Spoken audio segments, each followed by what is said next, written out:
매드토크 시간을 통해서 미국의 경제 지표를 신일섭 소장님만의 언어로 들어보셨다면 이번에는 월가의 언어로 이 경제 지표 살펴보도록 하겠습니다. 그리고 이 경제 지표들이 미국의 기준금리 경로에 어떤 영향을 줄지까지도 체크해 보도록 하겠습니다. 미국은 강했습니다. 이 뽀빠이처럼 정말 근육이 튼튼한 미국 경제가 되겠는데요. 3분기 GDP 성장률 전망치부터 잠정치부터 확인을 해보도록 하죠. 3분기 경제 성장률 잠정치 2.8%로 확보가 됐습니다. 미국은 속보치, 잠정치, 그리고 확정치 이 세 단계를 통해서 경제 성장률, GDP 성장률을 나타내고 있는데 이번에 공개된 건 두 번째 수치, 잠정치가 되겠습니다. 속보치와 동일한 2.8%로 공개가 되고요. 이렇게 숫자가 나오면서 미국 경제가 견제하다, 강하다라는 그런 이야기들도 함께 제시가 되고 있습니다. 그렇다면 계속해서 이야기 들어보실까요? 소비 덕분이었습니다. 2.8%라는 강한 경제 성장률은 강한 소비 덕분이었다라는 건데요. 지금 블룸버그 차트를 함께 보고 계십니다. 검정색 선이 바가 경제 성장률, GDP 성장률이 되겠고요. 그리고 노란색 선은 소비가 되겠습니다.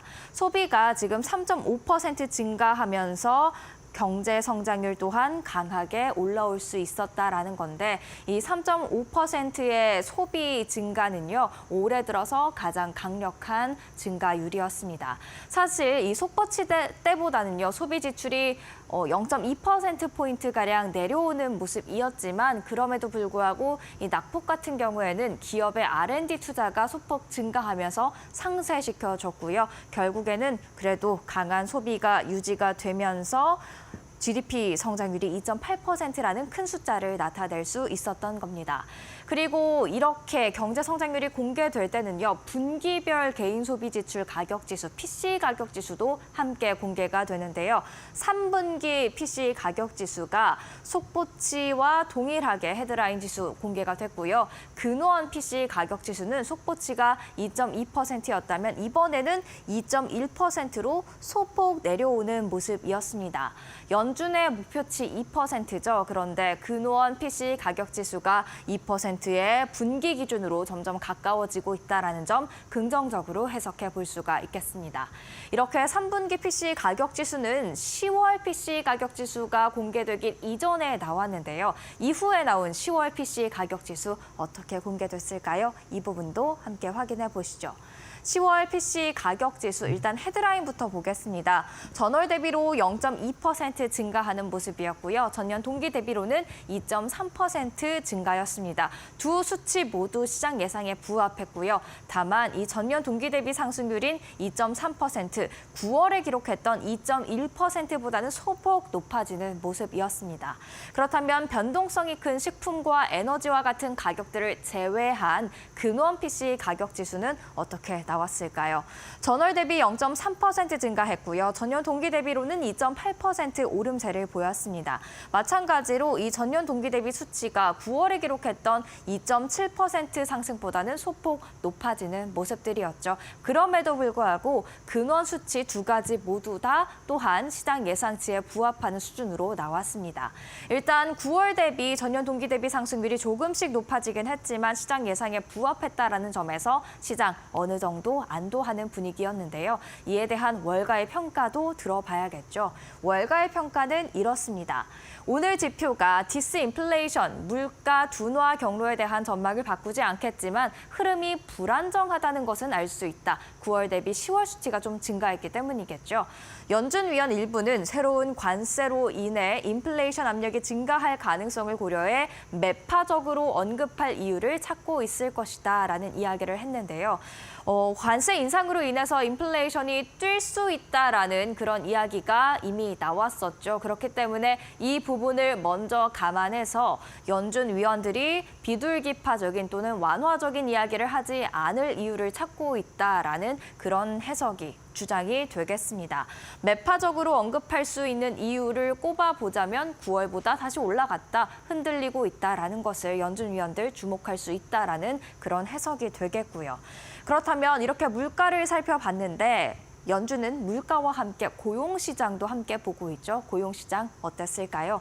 주간 실업보험 청구 건수가 이날 하루 빠르게 휴장으로 인해서 공개가 됐는데요. 주간 실업보험 청구 건수는 매주 발표되는 가장 빠른 업데이트 지표이기 때문에 우리가 주목을 하고 있습니다. 그리고 신규 실업수당 청구 건수 지난주에 21만 3천 건을 기록하면서요. 그 전주 대비 2천 건 감소하는 모습이었고요. 우리가 예상했던 21만 5천 건보다도 낮은 수준을 기록했습니다.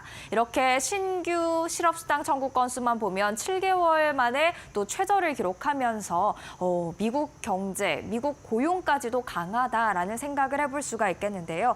약간의 변수가 있는 건 바로 계속 실업수당 청구 건수입니다. 2주 연속 실업수당을 청구하는, 그러니까 지속적으로 일자리를 찾지 못하고 있는 그런 사람들이 되겠는데요. 11월 16일 기준으로 190만 7천 건을 기록하면서 2021년 11월 이후 최고치를 나타냈고요. 또 그 전주 대비 9천 건 증가하는 모습이었습니다. 변동성을 좀 제거하기 위해서 4주 이동 평균도 살펴보면요. 마찬가지로 13,500건이나 증가하는 모습이었죠.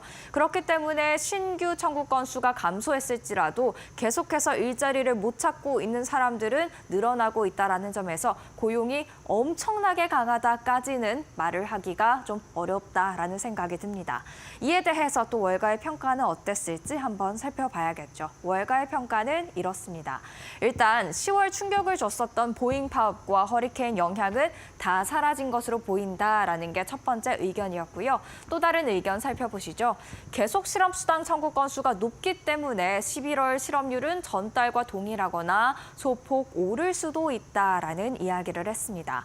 만약에 여기서 계속해서 실업률이 올라가게 된다면 연준의 입장에서는 금리 인하를 조금 고려해야 하는 이유가 되겠습니다. 그렇다면 이 모든 지표들을 종합해서 살펴봤을 때 지금 시장은 미국의 기준금리가 어느 방향으로 흘러갈까 어떻게 생각하고 있을까요? 다음 차트 함께 보시죠.